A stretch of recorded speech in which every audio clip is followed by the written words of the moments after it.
Okay, what is microfishing? And I know there's different definitions out there. I have the pleasure to basically start out with what I think it is, and I've wordsmithed this a lot. So, and you'll start to realize too this is so new that a lot of things are not definitive, but so we're trying to identify these things. But what is microfishing? The pursuit of catching smaller fish with a pole and line. This article to the right I first was exposed to microfishing 3 years ago. My manager gave me this article out of American Currents magazine, and I just thought, wow, what is this? So, and then that's when we started to get really involved. So the origins of microfishing, the origins are traced to a Japanese style called Tanago fishing. It's named for a fish species the size of a penny to a quarter. Sources refer to the Edo period between 1603 and 1867 in Japan as the beginning of Tanago fishing. Today, a small group of artisans continue their craft of creating intricate portable fishing poles called Ido Wazu in Japan. And I don't know if I said that correctly, but pretty amazing. These artisans, and some of them are very expensive, but you can see pictures there from an article I was reading about these apprentices and artisans who develop these poles and fishing tackle for microfishing. And after today, we will do a follow-up too. We will, for anybody that's attended, we'll include all the resources from this presentation. So don't feel free, you have to take screenshots or anything like that. We'll send an email out after this. Continuing on with the origins of microfishing, Tanago includes a group of freshwater fish species in the Cyprinidae family, what we consider carps, minnows, or shiners. They're also referred to as a Japanese bitterling. So these are different types of Tanago fish caught in Japan. You can just see really very pretty, how pretty they are, and they have different types. There's one that is actually caught in Tokyo, and it's threatened right now because of there's a mussel that they're losing populations with, and that's what they use, that mussel, to lay eggs. So pretty interesting. Microfishing in the U.S., from my research, it's been online. I can't find anything beyond or before 2010. All the kind of the major blogs or places to buy equipment started in 2010 or later. So you'll hear a lot of Tenkara Bum. That's a website that sells equipment. They started in 2011, I believe. And so really before 2010, there's not much evidence of it. I'm sure there was a small number of hobbyists out there maybe doing it, but really it started to emerge from 2010. And even NPR, you'll see on the right, they did a story on microfishing in 2016. On the bottom right, that's my nephew in Arkansas. We went microfishing, and he I don't know, that picture, he has a weird expression. He's not troubled or afraid. He just probably asking why I need to take a picture of him with my photo tank, and that looks like a type of bluegill. But they had a lot of fun with microfishing, so it's fun for all ages.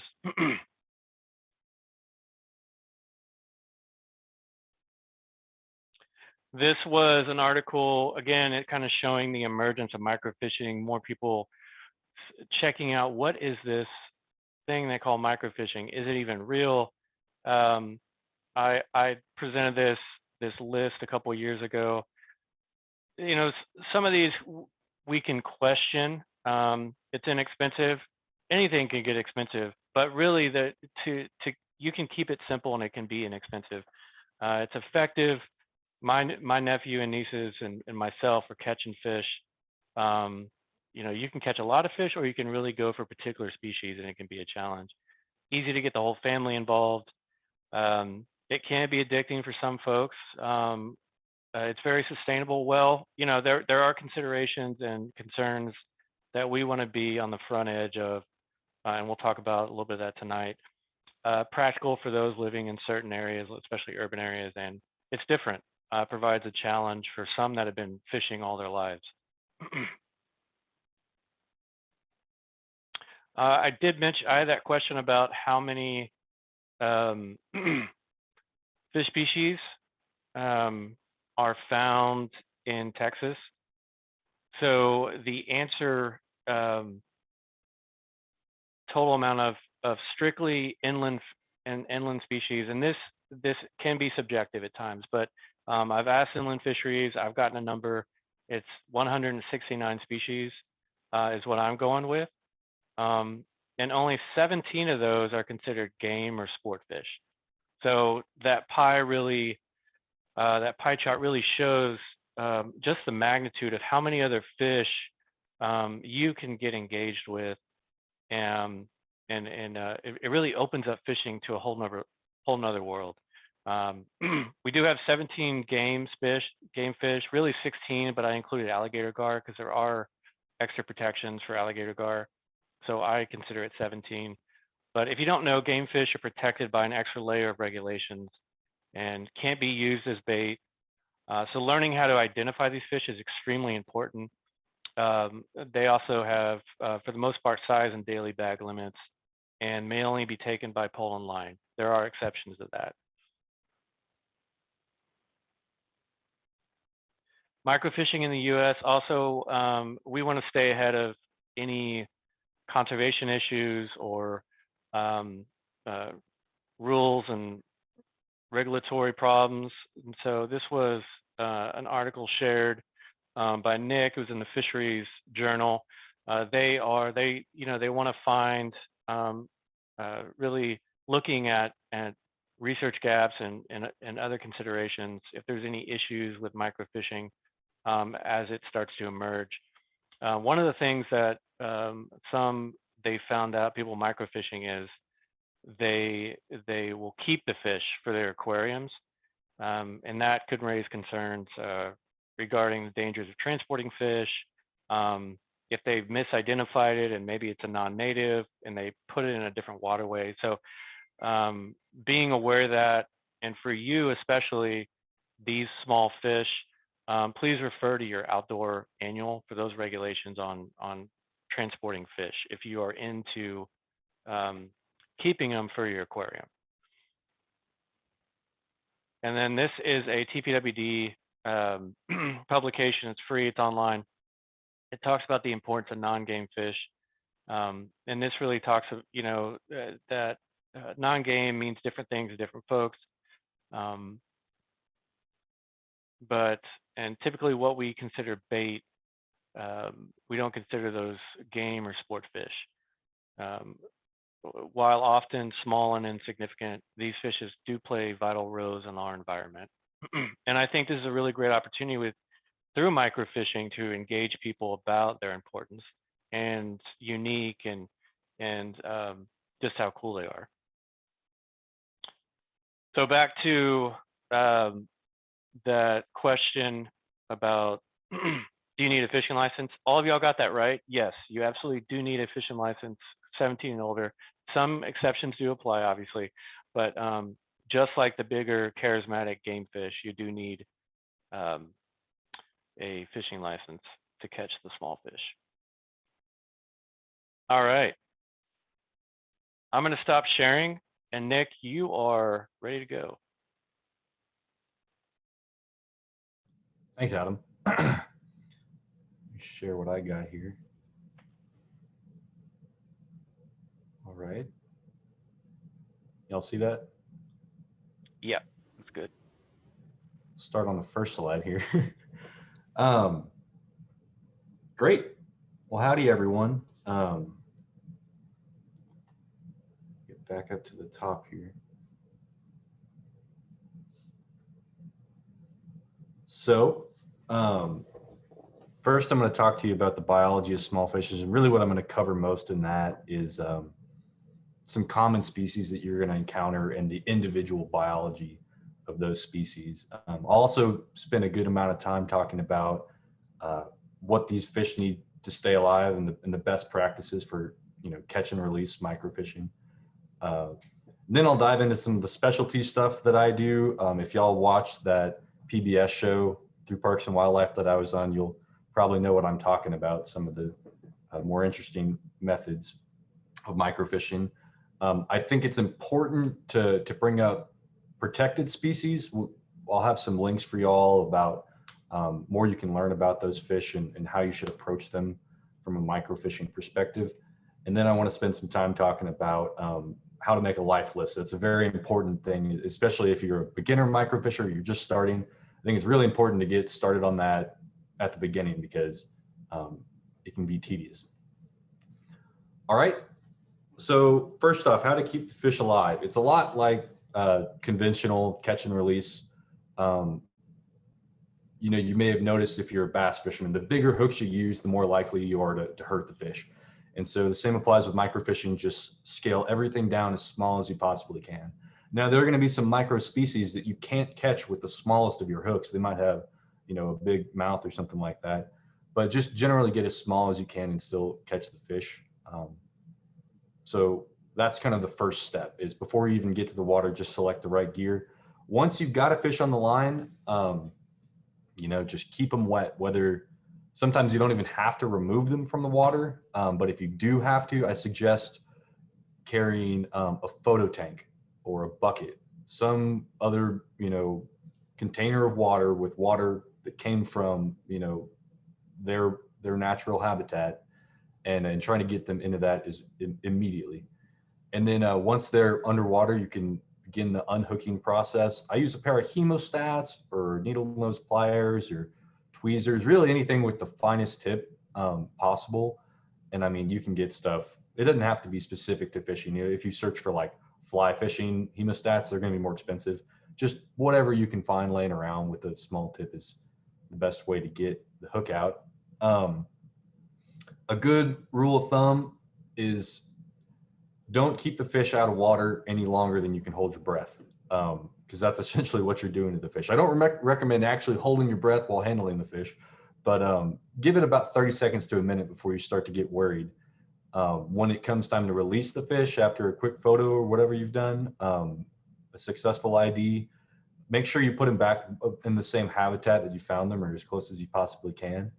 And they may take some time with recovery. You might want to hold them underwater in your hands and kind of let the flow go through their gills and give them a little while before you just let them go, and they could get trapped in a place where they're not able to recover. And so moving forward in the background of this slide, you'll see I'm holding the fish in my hand, and most of my pictures are fish out of water. I think I have a couple with a photo tank, but you'll also notice that every time I'm doing that, my hands stay wet and they stay usually close to the water's edge. My typical method is to hold the fish up and pin it with my thumb underwater and then pull it out, take a picture really quick and set it back in the water. So that's just some general best handling practices. Fish need water, they need to breathe. So keep them wet is the best summary of that. Now moving on to fish ID. I feel like we had to start with the bluegill because the bluegill is usually the first fish that many people catch, and definitely the first micro species that a lot of people catch. Or if it's not, they call it a bluegill. I'm going to get into some other species of sunfish later on, but a lot of times they're generalized all as bluegill. But I'll tell you some specifics about the bluegill, how to differentiate it, and where to find it. Typically, they're going to be in ponds, slow-moving water. Think about where you'd find largemouth bass. We're talking kind of a muddy bottom in areas, warmer water, vegetation like lily pads, thick structure, sort of those same places. And they're kind of a generalist. They're found almost statewide. They'll eat, anything for the most part, that you can put in front of them. Not particularly picky. And if you're looking for an ID tip, there's this black spot right at the base of the dorsal fin. That's the top fin there. That's pretty much a good indicator for a bluegill. There are a couple other sunfish that do have a black spot on the dorsal, but it's usually paired with other characteristics. They're generally kind of, I mean, they can be beautiful, but usually the small ones like this are pretty plain in color, and that's a good thing that sticks out for them, is that black spot.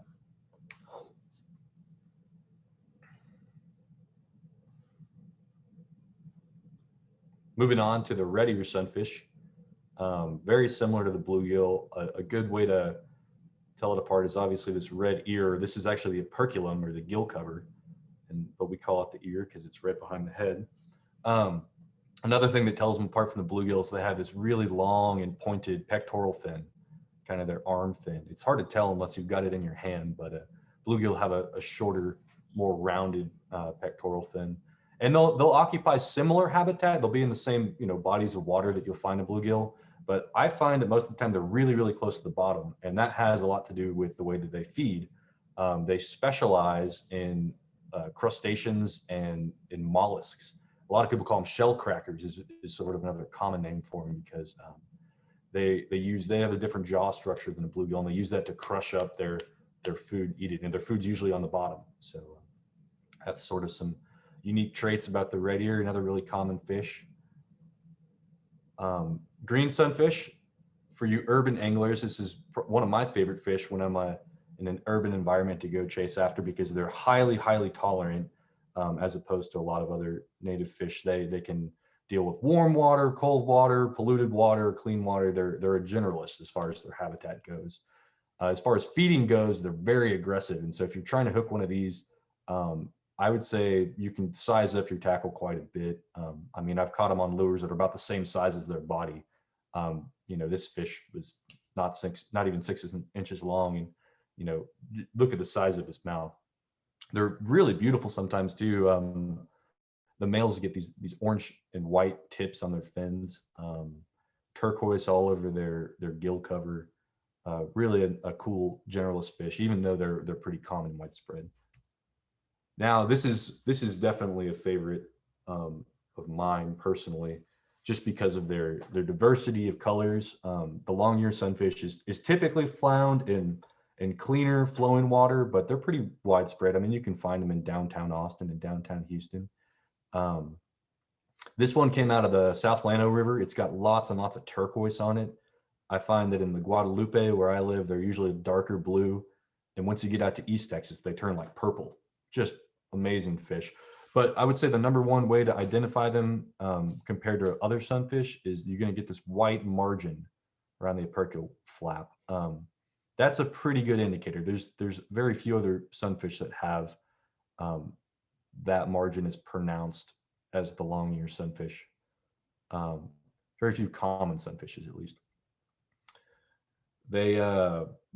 I'll move on to one more that is commonly confused with it. This is the redbreast sunfish. No white margin.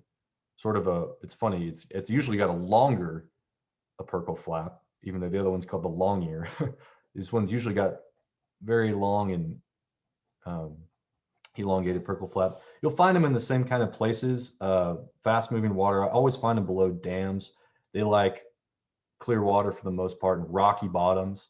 The problem with this fish is that they're not native to Texas. It's unclear when they were introduced. I think there's records from 100 years ago. Somebody said they were introduced, but not exactly clear on the timeline. And I've kind of noticed that when they are present, they tend to take over, and in a spot where you could potentially find 5 or so species, sometimes you'll just find redbreast. So that's something. This is a fish I definitely don't mind pulling out of the water and eating, because they're delicious, and they usually get a lot bigger than the native long ears. So yeah, that's the redbreast. Now, this is definitely my favorite sunfish to catch. It's just because it happens so rarely. It's always an exciting thing. The red spotted sunfish is distributed all the way west into the hill country, but it's primarily found to the east, and all the way to like Mississippi and Alabama. But these beautiful, symmetrical, dark red spots all over it is the best characteristic. The males, when they're breeding, their dorsal fin will turn the most crazy iridescent blue. And it's hard to nail them down. It's hard to, I mean, they're never, when I find one, it's never like in a big group of them. They're always just one or two here and there. But from what I can tell best, they prefer a decent amount of flow, but with maybe some clean substrate, but also lots of vegetation, lots of cover and places to hide. Yeah, just amazing. If you see anything you might think is a red spotted, definitely take a picture and share that, because they're rare and beautiful. Now, this is probably the most commonly misidentified fish in general that people catch, I think, in Texas, or at least around me. The warmouth is in the same genus as the rest of the. Some people like to call them rock bass, large, I've heard people call them bowfin bass. I've heard just all kinds of weird names thrown around, goggle eye and all sorts of things, but they're really unique fish. They're similar to bluegill and red ear. You're going to find them in slow water, but usually just like the thickest cover imaginable. Like, I mean, I found them in tires. I've found them in old steel barrels. Like they're the supreme ambush predator, and they'll shoot out of places and smack whatever comes by. So, but they don't get all that big all the time. So I really like to catch small ones like this in little urban creeks on just small little artificial lures. And they're highly variable. I mean, this is one picture of one, a particular pretty one, but they don't always have the red eye. They don't always look exactly like that. So just keep that in mind as far as ID goes. Moving on to some of this is not a sunfish. I call this a native invader, the Texas cichlid or the Rio Grande cichlid. It's the only cichlid that's native to North America that I'm aware of. Or I'm sorry, only native to the United States. There are other cichlids in Mexico, but this is the furthest northern ranging one of those. Absolutely gorgeous fish. You'll find them all around Houston and Austin, and their native drainage is the Rio Grande and the Pecos, but they've been introduced all over the hill country. That's why I call them native invaders, because they're usually very successful. They're highly aggressive, and they like warm water. So you can potentially see their range expanding in the coming years. Same thing with the Mexican Tetra, same drainage. Also, the only member of its family in the United States that's native. They're sort of distantly related to a piranha. They're Carassidae. They've got big teeth on them. They don't get very big. It's probably good that they do, that they don't, because if they were over a foot long, it'd be kind of uncomfortable to swim with them. They're pretty aggressive for sure. Definitely a great micro to catch. You can scale down pretty far and catch some small ones, but I've caught them on spinners and pretty conventional gear as well. They look a lot like a blacktail shiner. They're deeper bodied, but they have this very similar, this is kind of convergent evolution of, they have this black spot on their tail to sort of detract predators from their head, and if something's chasing them, it's gonna hit that. But this is a beautiful male blacktail shiner. This species is very wide ranging in Texas, and when you find one, you're gonna find like a million of them. They're super aggressive. They're always there for me. If I'm having a bad day of microfishing, I always know I can go and catch a blacktail shiner, because they're highly abundant, like fast water, and they're very aggressive. Also closely related to the red shiner, which is also extremely widely distributed. I've seen schools of just thousands of them in, near the Brazos River and further east in Texas. You'll find them in kind of all different habitats. They're a generalist, and the best way to ID anything in this group is by their diamond-shaped scales. They have these, same as the blacktail shiner, they have these really about 2 or 3 times as high as they are wide scales. And so that's just kind of an introduction to 2 minnows that you're very likely to see. The minnows are the biggest, most diverse group of fishes in Texas. So, I definitely recommend researching further if you think you've got something that's close to this. This is one of my favorite minnows. This one, they get huge. They're called a central stone roller. I call them riffle cows because they live in fast water and riffles, and they eat nothing but algae. And you'll just see them chowing down, 50, 100 of them at a time on algae when it's present. They've got a downward facing or a subterminal mouth, which kind of differentiates them from most of the other minnows. Yeah, that's definitely a trophy for a lot of people, and they're wide ranging. I'll touch on one sucker that I really like, similar looking in some ways to the stone roller. Although suckers are not minnows, and they're not carp either. People like to call these carp because they'll see these big spawning aggregations, and this is a micro gray red horse, but they can get 5 or 10 pounds easily. And people treat them as trash fish, you know, and all this. Sometimes they'll just shoot them and throw them on the bank or whatever. But they're really unique native fish, and they're a good indicator of the health of the water body that they're in. They kind of require a functioning ecosystem to exist. And so really beautiful. They're really spooky and hard to catch. I've had very little luck chasing these guys. I recommend live bait and fish for them in riffles or fast water. If you see them in slack water, they're likely resting. If you see them in moving water, that's where you're going to want to target them. And so you're going to have to use heavy weight and live bait. Moving on to my favorite group, the darters. This is probably one of the harder groups to get into as a new micro fisherman. This is the Texas log perch, one of the bigger ones. The thing about all the darters that I fish for is they like really fast moving water, and they're hard to see, if you're not under the water with them. I've had log perch hit artificial lures, but in general, you're going to use live bait, and be careful about where you're at because some of the darters are protected. The orange throat darter is another really fast water, usually rocky bottom species. I recommend using live bait and being very careful with ID. In general, this is a big breeding male, so he doesn't have it as pronounced, but they'll have these horizontal dashes running along their side. They kind of differentiate them from the green throat darter, which is sort of my pinnacle of success in microfishing so far, is catching a bunch of these big, beautiful male green throat darters.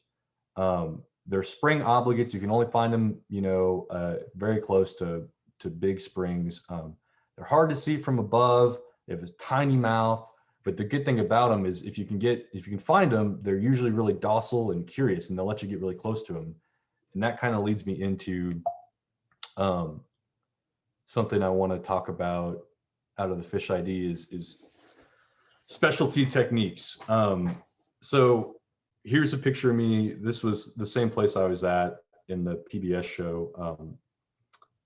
And I've got my head on some green throat darters. You absolutely can't see them from above. And so I use a snorkel and mask to find them. Snorkel fishing is definitely a specialty technique. It's great for finding fish. And I feel like when you're underwater with the fish, they're much easier to approach. You can picture sort of like a heron or something walking above a fish, and fish get scared if you're on top of them and above the water like that. But getting underwater with the fish is a great way to sort of keep them from spooking. It usually requires some special equipment, snorkel mask. I usually use a stouter, shorter rod. And I recommend anyone who does this, be safe. Don't, overdo your limits. Know how good of a swimmer you are. And I usually stay in shallow water anyway. But the most important thing I need to touch on with, which we recently learned, is that according to the Texas Administrative Code, there's a rule that prohibits a certain kind of snorkel fishing. So they say that, game and game fish can be taken with a pole and line, but it's unlawful to operate a device held underwater unless you're spearfishing. So if you want to spearfish for micros, you can build a micro spear. But with this current interpretation, which this law was not directed towards, micro fishermen, it was more geared towards hand fishing for catfish, from what I understand is the context of this regulation. But with that interpretation, what I would recommend is keep your device above water. Simple as that. On the left, I'm not breaking any laws. On the right, I am. But if I was to hold the rod above the water, which is pretty doable, I wouldn't be. So, take that for what it is. Maybe if enough of us really get into snorkel fishing, we can make some change here. But that's the current regulation. I had to make you aware of that. Another thing that I like to touch on, sort of a specialty technique of mine, is when I'm out of everything I've got, I'm on my my last leg. Let's say I just have a rod and some hooks in the truck, but I forgot to bring anything else. I go find my own bait. And so the first thing I would say is just go flip some rocks over. Go find some rocks in fast water. Pictured here on the hook is a mayfly larva. There's a zoomed in picture of it over there. They make great bait. You can hook them right through the head. They're pretty hard. These down here in the lower left are black fly larvae, also pretty widespread. They live on really fast moving water. If you walk over some fast slippery water and it's got a black kind of sheen to it, rub your hand on it and they have this sticky stuff all over them, and they'll pop out on your hand and you can stick them right on the hook. They make great bait. Just watch out for these guys. Over here on the right side, I call them cuss bugs or hot shots, or, you know, there's a lot of names for them, but stay away from those. They hurt and they sting for about 30 seconds, but definitely don't want to be using those for bait. Here's some links for y'all to get to threatened and endangered species information. There's essentially two different kinds. You know, the STE fish, it is illegal to capture them or attempt to capture them. So don't do it. Look at this list. If you think you're in a place where you might be encountering some of these species, like downtown San Marcos, or maybe a isolated spring out west or something like that, just be careful, be knowledgeable. It is illegal to pursue those fish. And then there's a second group of fish I want to talk about, the SGCN. Not all of these have any special protection over them, but they are declining. And the state uses this list to sort of highlight them, acknowledge their uniqueness, and kind of draw attention to them, basically. And so they're worth looking at too. There's a link. You can download a big spreadsheet and look at all of them and, you know, check that out.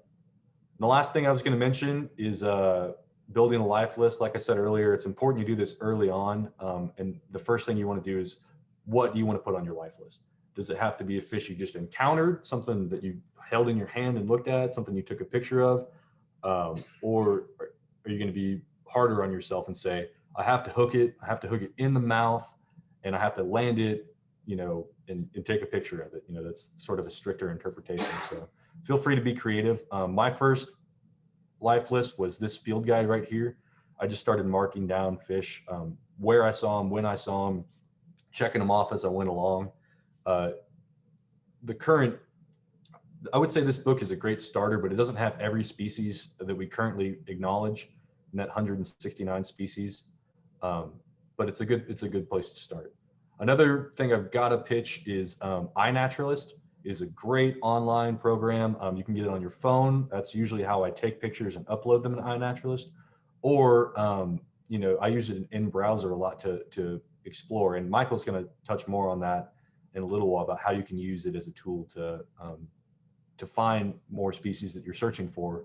But in general, it's easy for me because if you take a picture, upload it, people can help you ID it. And not only that, it'll sort of create a list for you already. You don't have to do any extra work. It'll have your own life list. So with that, I think I'm a little bit over my time. I'm going to stop sharing and turn. Thanks, Nick. You know, now that I want to put something in perspective for everybody. A lot of people have heard of microfishing. We're going to talk about some equipment, but I want to give everybody an idea of why we are presenting the next with PowerPoint. I don't have an autofocus camera. I don't have enough that I'm going to be able to zoom in and share with you. So I just want to share with you, this is a 12-inch fish. Okay, it's a 12-inch fish. Now, this is a dime right here, a dime. This is a grain of rice, a little bit of that live bait Nick was talking about right there. There's your bobber. There's the little connector I'm going to be talking about here in a little bit. There is the snap weight we'll talk about. This is a number size 6 hook, but those catch monster fish. The hook we use is size 30, which is right there. Now, if you want me to do an entire presentation on equipment doing this, I'll be more than happy to. But let's go ahead and start my presentation. Now, my agenda tonight is all about basic equipment. You know, it's the old saying, like, how do you catch a largemouth bass? Well, if you ask 10 people, you're going to get 10 answers.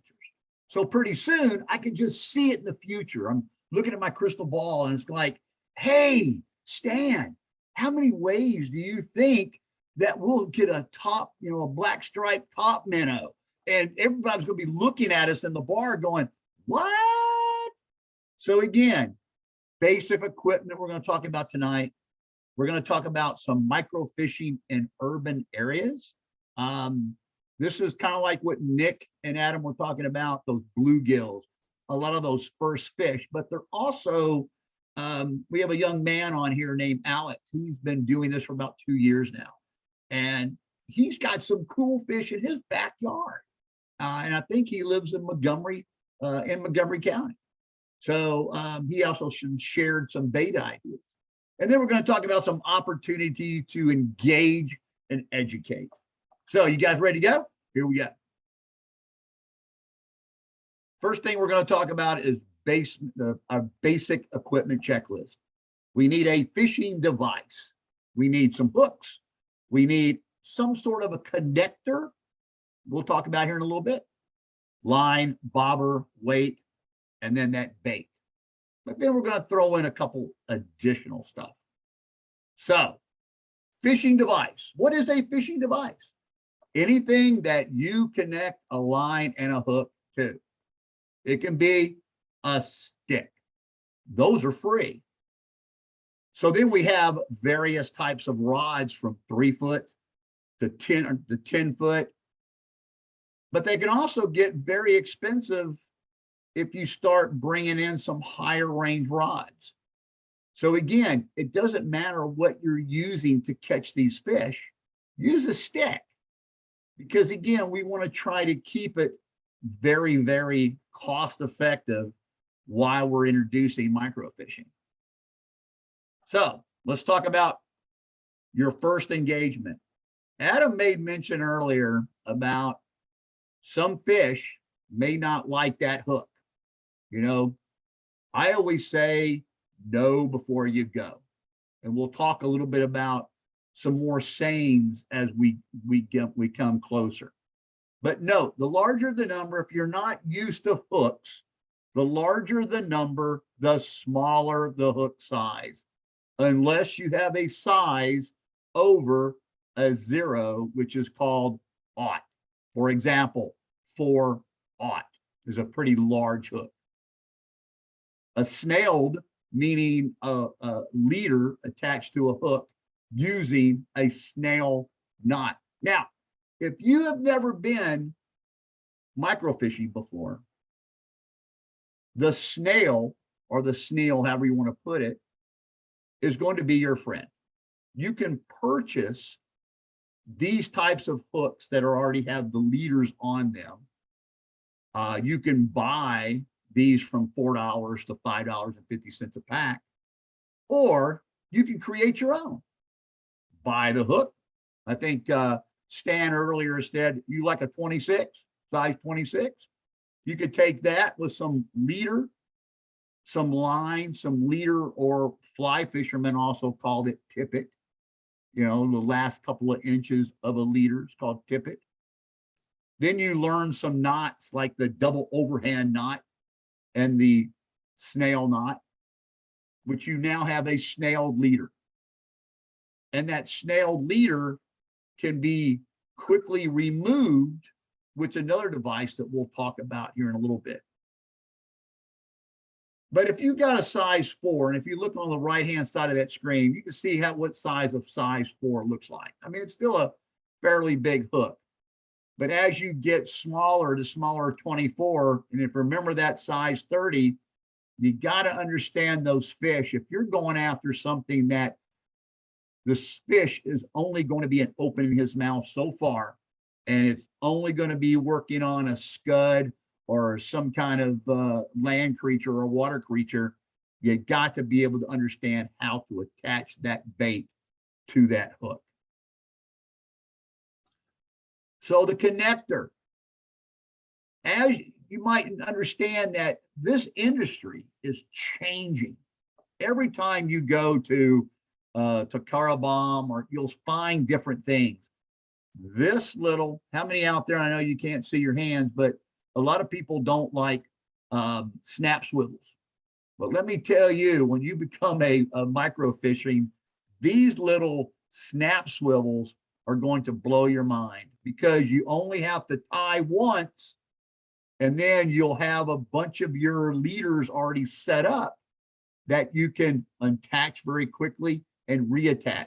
And you don't need, magnifying glasses to get you there. So again, the microfishing tippet connector, in fly fishing, they used to call them O-rings, and they still use O-rings in fly fishing. But here in microfishing, they call it a tippet connector. You can get a package of 10 for $4.50. And again, you can't find them here. They're hard to find, just like everything else. But this is one device of your equipment inventory you really want to look after, or to look for. Now, I want to spend some time on this, because this is when you start talking about your equipment. And let me tell you, if there's not one piece of equipment, like I said, you can have a stick, which is right here. The end of the stick can have a tip, or what we call a lilian. If in some fly fishings and in Takara and all these other different, we have a lilian. It's a device that is attached to the tip that you can tie onto very quickly and start fishing, or a top eye in conventional fishing. So it's two ways. You have a two-way path you can take. And again, it's up to you on which way your style of fishing is going to go. Am I going to start conventional type fishing with, the spin cast, a spinning, or a fly? Or I'm going to create my own little bitty rod with a lilian or a tip and hang some type of material. So again, my line can be very small. We don't want to use 20 gauge line. We want to be sure that we're using even fluorocarbon type lines. If we go out, Nick, and we're going underwater, we've got that rod above our head out of water. We want that line to go down if we don't have weight. Monofilament likes to float. Fluorocarbon likes to sink. So you need to understand those types of lines as well. The bobbers, I showed you a bobber a while ago. You can do strike indicators. Strike indicators, if you're a fly fisherman, you already know what a strike indicator can do. You can snap it on there very quickly. You can purchase these little bobbers, but look at the price. They're $8.49, and hopefully you can get them, some shipping on that as well. Split shot. When you start attaching split shot to a 1 pound breaking frog line, you're going to want good equipment and probably a pair of binoculars to see what you're doing, because it's going to be crazy on what you're doing. Let me clear that off. Let me get to the next slide.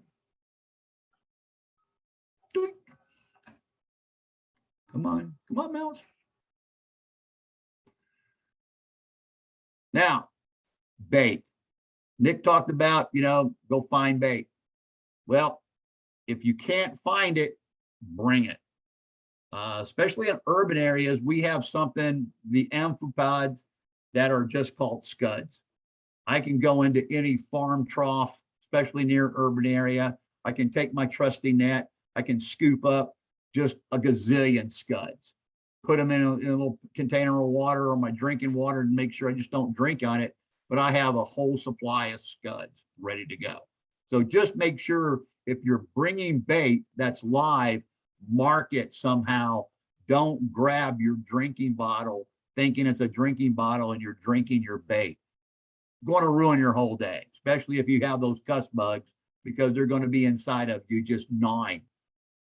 But again, it's the expensive baits like the gulp ice. Ice fishing is kind of close to microfishing because of the size of baits that we use. This gulp ice, you can get 100 of these.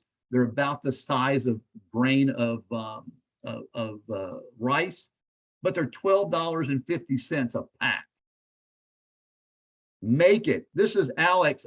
Alex sent me his formula where it's an egg yolk and 1 heavy tablespoon of all-purpose flour. Mix it, knead it. But I will tell you, if you keep it for a couple of days, it's going to start showing mold and it kind of starts to smell a little bit. So you can actually use that in those syringes, and they tend to last a little bit longer. Plus, when you're bringing it out on a syringe, you can grab a little bit, you can roll it in your fingers, you can attach it to that hook. Now, the other thing that a lot of people, if you're a rainbow trout fisherman, you'll have a lot of that Berkeley type Play-Doh bait that you can put in a clean injector that you can get at any store that sells pharmaceutical gear. And that can come out in a nice stream where you can catch a little bit. But one thing I want to do is I want to try Play-Doh. Play-Doh is going to rev it. I don't know what's going to happen if the fish start hitting Play-Doh. I can make all kinds of things with Play-Doh. Play-Doh is safe to eat. I tried it. I tried it last night. I woke up this morning, so I'm good. I didn't die. Okay. So again, bait, but the good old trusty worm, that's your #1 go-to bait. But worms are getting expensive. That's $3 a container. But you know what? If you go fishing with Nick, especially for those Mexican tetras, you'll probably go through an entire thing of worms, cutting up 100 times. Now, we've covered the quick recap. We've talked about the pole. We've talked about hooks, quick connects, line, bobbers, weight, the bait. A few more extra things that you might want to pick up in your arsenal is a way to hold your leaders. You can buy them. Pool noodles are amazing. You can do anything with a pool noodle, a backpack, a trusty net. Don't forget your toilet paper, because you never know when that little urge of after drinking those scuds, you might need it.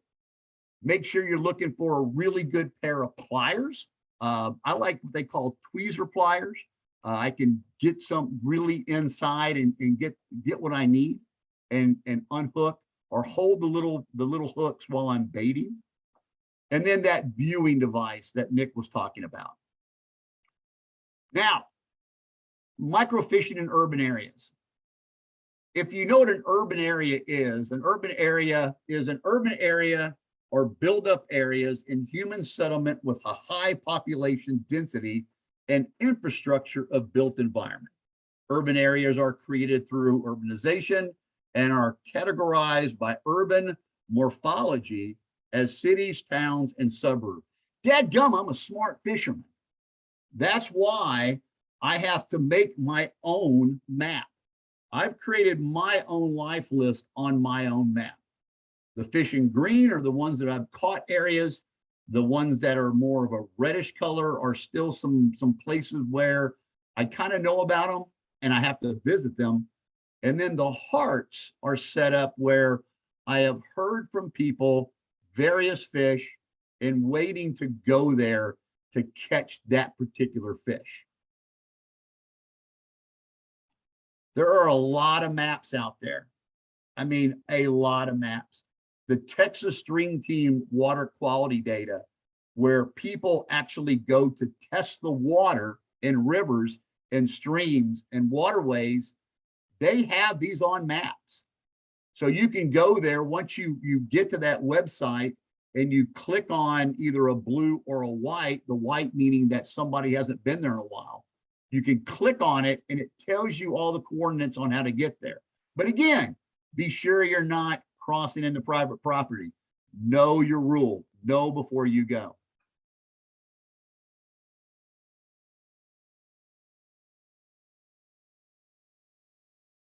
The next one is there's a new Texas bank fishing map out there. So all these little fish out there are places where people are catching fish. So if there's fish out there, they may not be what you're looking for, but at least get you started. The other one is the brand new the Texas River Fisheries Planning Tool. If you're a kayaker or if you want to do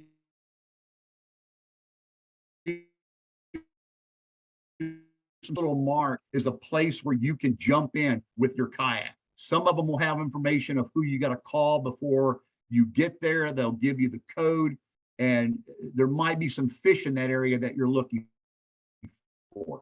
Neighborhood fishing areas, the state of Texas. Texas Parks and Wildlife puts its channel catfish. They do rainbow trout in a lot of urban areas, what we call CFLs, community fishing lakes, with a neighborhood fishing program for stocking. So while you're waiting for that big one with your family, look around for those mosquito fish or something that you can practice your microfishing while you're waiting for a bigger catch.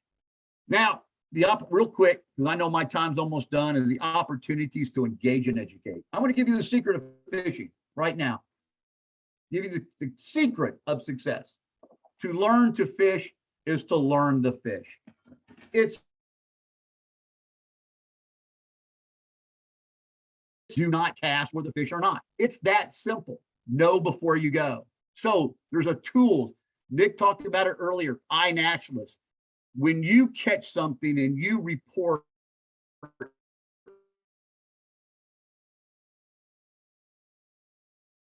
your finding caught November 6, 2020. If I look that back up today on the map, all the red dots on this map is other black striped top minnows that have been caught in that area. So again, this information is how you create your life list on maybe that next fish. This next one, even Stan can use this one in Hawaii, because this is called fishmap.org. I'm a big watershed guy. I like to know what watershed is that I'm standing in. The reason why I like that is that I can go to fishmap.org. I can put in my watershed or my zip code if I know the zip code of where I'm going, or if I'm looking for a specific species, and it tells me a list of what fish has been caught in that area. So if I did that, I get the map. I want to go out and find a black spotted instead of a black stripe. Here it is right there in front of me. And I can click on the picture and it comes up and it brings me to a roughfish.com, which gives me other people's history and their life list. But if you click on this one, it says too, look at all the areas of where this fish, but it ties you into data from FishNet, from NANFA, which is the North American Native Fish Association, iNaturalist, and also ties in the watershed. So there's education from the equipment to the education to the fish identification. You know, to learn to fish is to learn to fish. Hey, if you want to know more, check us out, get your phone out, go ahead and put it over that thing, give us a like on Facebook. And thank you guys for showing up, guys and gals, tonight. And if you want to learn more, contact us, because we're passionate about microfishing and we want to go in your neighborhood because there might be something that we want to catch. Thank you guys for listening.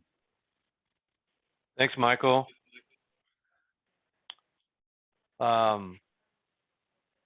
Well, let's get to the chat here, see what kind of questions we have.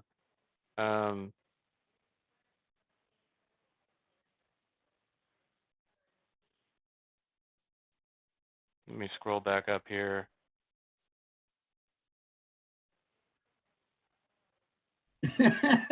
How much Play-Doh did I eat? Not enough that was going to hurt me. You know, hey, you know, it's cool stuff. It's salt. It's all natural. It molds well. You know, I tested it on my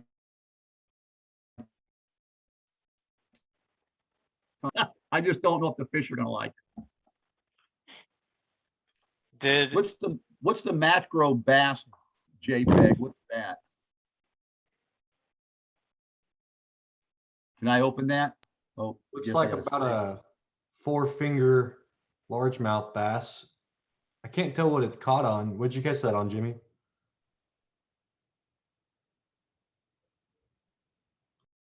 Let's see if it's bigger than my 61 millimeter.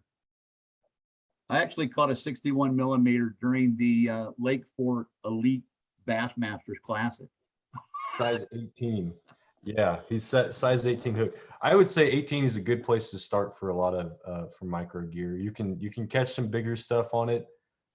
You won't get skunked. You can catch some darters on it. Even I've caught darters on at least the log perch on size 18. And then yeah, anything bigger than that, you start to go down to real small species. Yeah, because some of these fish, and Nick will probably say that pound for pound or gram for gram or ounce for ounce, these fish are fighting fish. Yeah. You know, the new species that become the Texas soon, I think they're going to call it the Lone Star bass from the Share Lunker programs. It's going to be a mean fish. It's going to be a largemouth bass, but it's going to be very aggressive. And if you've ever watched a 61 millimeter largemouth bass attack a grain of rice through clear water, that is incredible. I mean, your mouth, every time I catch a little fish, I still giggle. It's just amazing, you know. I've had those blacktail shiner break my line before. I mean, they get up to a couple inches long and they are fighting fish.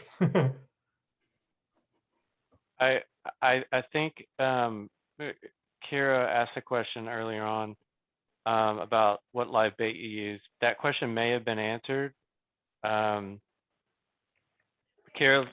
let us know through chat, or you can speak up if you still want a little more on that. No, they answered it. Thanks, Adam. Mm-hmm. Yeah, and plus the macroinvertebrates helps you, you know, in those studies as well. That's why I wish they didn't call it microfishing. I kind of wish they call it macro fishing because it's fish you can see with your eyes, ties into macroinvertebrates. You know, and using all those kind of natural for baits and not Play-Doh. Yeah, I don't know if I think Nick and you know, there are other names for microfishing. Some people prefer what there's species fishing. There's so kind of like bird watching in a way. Some people Yeah, it's bitterling, I think is another word. Life list fishing is how Yeah. I like to put it. It's Yeah. got so many parallels to bird watching. It's crazy. Yeah, and sometimes even if you've got a fish on your life list, like the first green throat darter I ever caught was really small and a female and not very colored up. And so I kind of, for a life list, you know, just like birds, the biggest, brightest fish are the males that are breeding. And so a lot of times my life list is a series of photos, and I'll try and get the best picturesque, typical male fish for the life list. So there's lots of creativity and room to change your life list. Yeah, and the cool thing is for the fly fishermen, you know, if you have a broken fly, you know, I'm already starting to build extended poles with tops of old poles because fly equipment are hollow, along with a lot of different blanks. And here, you know, you can put that Lillian on there and create, you know, this was free, but I've got one telescopic, 4 foot, good bend. I like to see a Mexican Tetra break that, but some bend in it. Another tip I wanted to throw out there real quick, you reminded me of, Michael, is if you are using like a homemade rod, or say an old Zebco you had laying around that broke, and it still has eyelets on it, you can leave those eyelets on, especially if they're close together, you know, 4 or 5 inches. Tie your line. Let's say you got a pre-snelled micro hook. They can be hard to keep track of, hard to, you know, yeah, just like that. You can tie your line to the tip like you normally would, and try and get the length of it so it will reach the second eyelet and hook onto there. So when it's not in use, I mean, you can just throw it in a truck or throw it in your backpack or whatever, and it won't catch on everything. You won't end up losing your hook because those tiny things are really sharp sometimes, you know, so you kind of don't want to unhook it until you're actually fishing. So that's one little tip I learned from someone on YouTube, actually. And sometimes he'll even go further and tie maybe a bigger hook, let's say if he's targeting something bigger, to the second eyelet and run that to the third. So he's got two options on the same rod, basically, that you can work with. You can leave them baited sometimes too. But Yeah, that's why I gear up with the pool noodles and just keep things on and tie them up as I need it, because I don't have those goggles here.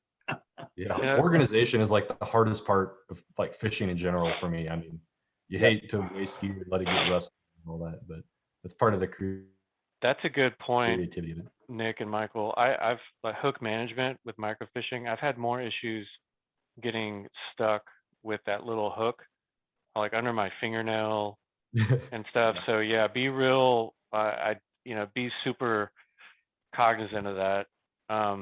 Yeah. And Nick, did you see that question? And I, open up to Michael as well. Nick, do you have a favorite Tanago type rod? Yeah, there's a brand out there called Go2Ray. I'll put it in the chat. They're really cheap. I think Michael might have showed one. I can't remember if he did or not. I found them on Amazon for like $20. Yeah, this was $29. And this is a good 6 foot. I mean, you can attach it, but it's with a Lillian. They come with a Lillian.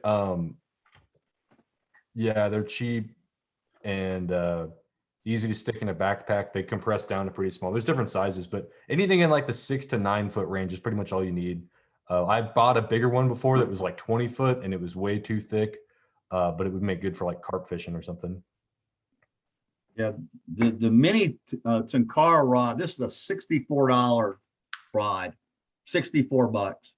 It's a 9 foot 6 inches, but it's got a warranty on it that it's a 1-year warranty, but a lifetime repair warranty. And this can be purchased off of Amazon. And I literally have pieces of this rod that I have broken many times on these different sections.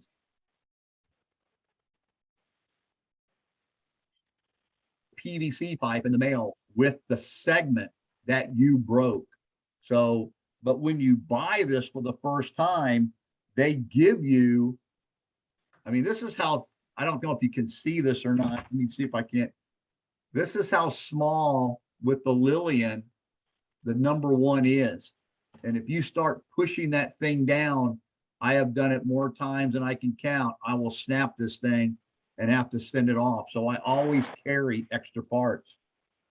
But if you're a beginner, especially ice fishing, ice fishing rods are incredible. And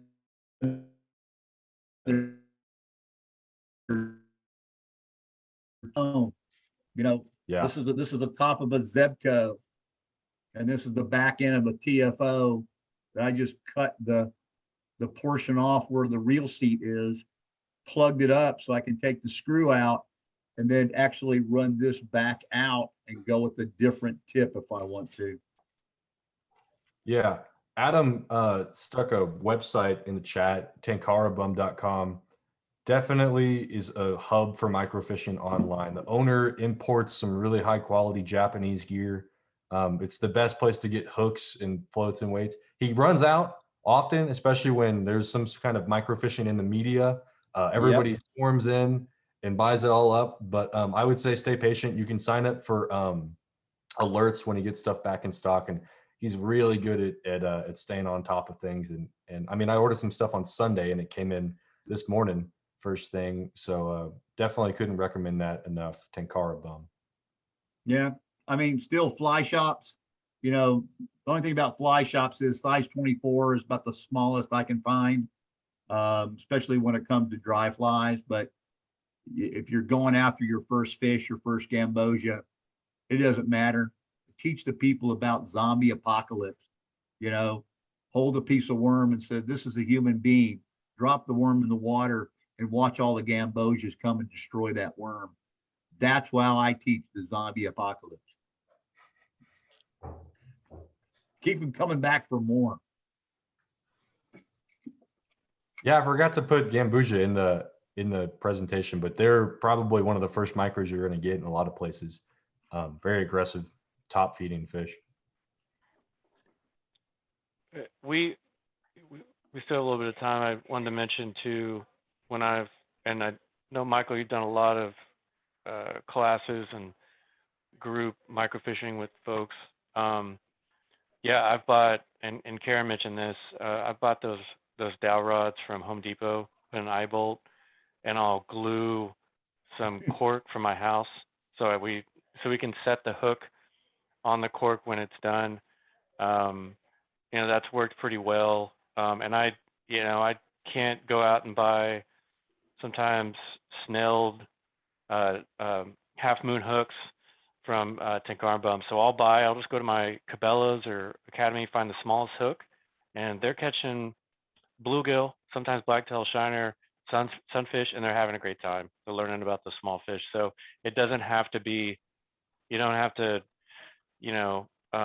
go all out on imported equipment, which it's great. I highly recommend Tinkerbum, also Amazon too, if you want to look. The biggest brand is Owner for bobbers and hooks and stuff, but it can be real simple. You can start out with size 24, size 26 hooks that you find locally. Jeff, that's a great question about the guide. What's after the Texas Field Guide? I think Nick sent you a link. But if you want to join a really good group, and it's the North American Native Fish Association.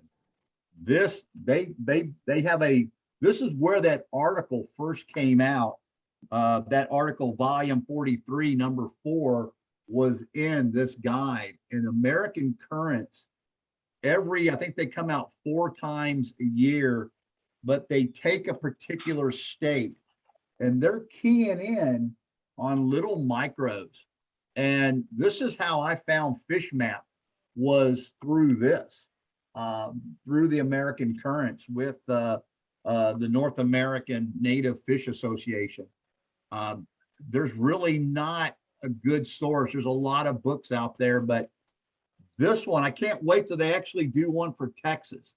I don't know when. Maybe Nick could tell us more. He's been to, I think, one of the NANFAs, or have they done a Texas? But if you're taking this on the road, Nick, you're getting ready to travel to all over the place. So we're looking forward to that. Maybe some tips on all those fish. Yeah. NANFA has done Texas before. It was before I joined them, but they went to the Texas Freshwater Fisheries Center in Athens and hosted a meeting there. I always want them to come out to, the Texas Hill Country and do something like that.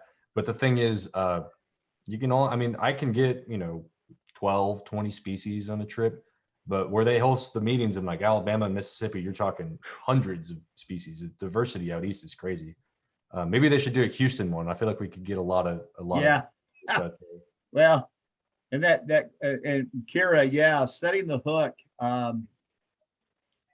for the beginner, find those gambosias, learn how to set the hook on a gambosia and make sure you're setting the hook, because like those Mexican tetras, the teeth, I still think gambosias have teeth, because you can get 4 or 5 of them holding on one little piece of worm while you're bringing them up. And that's why, a good cheap net, these nets are like $1 that you can get on a long pole. So when you bring it up, you're scooping that fish. So it's dropping in here, because I've caught fish before. It's like, yes, ooh. Yeah, setting the hook is a good thing to do.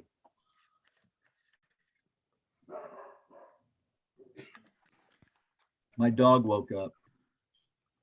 Well, I would just like to say that this is one of the best presentations I have ever seen. I mean, I work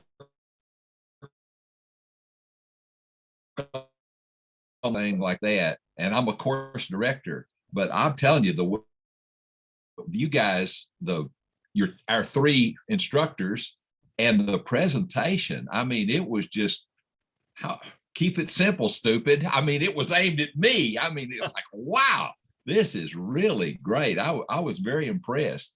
And there was a lot of good knowledge and just good basic stuff out there. So thank you very much I don't even know how I found this. I was on Facebook or something and somebody recommended or something or whatever. And I clicked on, and if I don't know, how do you get on a mailing list? Do you guys have other presentations on other subjects and things like this? But this was great. Wow. Well, I can definitely say, Nick, the one thing about microfishing, like fishing, is what I've been seeing is there's a lot of people catching little fish, but they don't like to share how they caught those fish. And I try, and iNaturalist, I try to put how I caught that fish, when I caught that fish, what kind of pole I caught that fish on, the bait I caught that fish, because it's important for us to share the networking side of this, because that's how life lifts grow. But it also, that's how that we can become better stewards to understand, maybe you're not supposed to do that, or look out for this, or don't touch that cuss bug because it's going to rip off your finger and take your nose with it. Yeah. But well, when the first thing we want to do is we want to get those kids fishing. We run into a lot of people that didn't have the grandparents that took us out and taught us how to catch a bluegill. well, You get a lot of that's what single moms. we have to change that thinking. Yes. It's about the family, not the kid. Yes, the family. The families should be getting out there fishing together. They need to understand that once they're trying to catch the big one, have a bobber and something else to catch that first lepomid, that first sunfish. That creates the memory. We spend a lot of time teaching kids fishing, but a kid after that won't go fishing because you haven't hooked that parental unit to make sure that they love it too. You gotta hook the family. This is just a natural progression. You get that bluegill and wow, look at all these other little things. So yeah, then you're like Nick catching green throat darters. Yeah, you got a little creek that runs behind your house. Get your little light tackle stuff and go see what you can find in there. It's amazing. It's thank you for that, Tom. Bell. I want to remind, and I will send out a resource list to everybody that attended tonight. So look for that in your email, and then this will be put on our TPWD YouTube educational channel down the road. So and that will be available for folks to access. I think Nick had something to say. I was going to recommend for everyone here that once you get a microfishing rig and you have everything set up for yourself, take it with you anytime, even if you aren't going microfishing, take it with you to the river or to the stream or wherever you're at, and just hand it to somebody. And you don't even explain to them the whole thing. It's so funny to watch people, just maybe catch one first and be like, you want to try? And it's hilarious. People are like, what are you doing? Like, that's the craziest thing I've ever seen. And I've gained probably a dozen converts to microfishing that way, just by handing them a rod and be like, hey, check this out. It's kind of funny to no That's contact. where I met Alex Arcia and his mom, Robin. Yeah. They came to one of our first catch centers, and I don't know what size life list that Alex has right now, but I think he catches most of them in his backyard. I probably got 100 fish back there by now.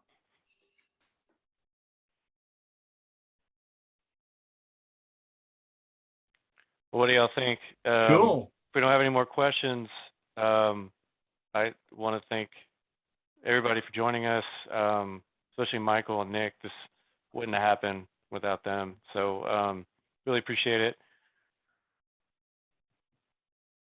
Yeah, let us know, guys, if there's any questions or anything else. If you want to go fishing or just want to do something, let us know too what you're doing.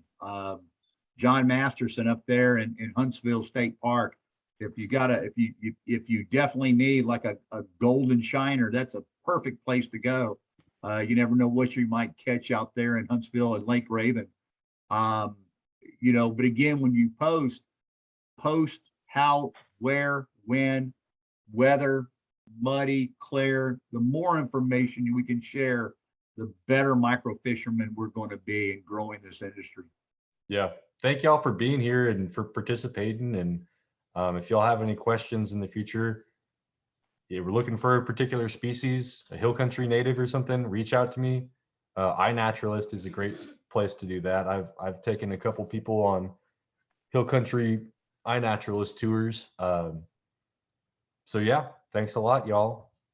Hope to see some microfishing posts on iNaturalist with some detail in there about how you caught them.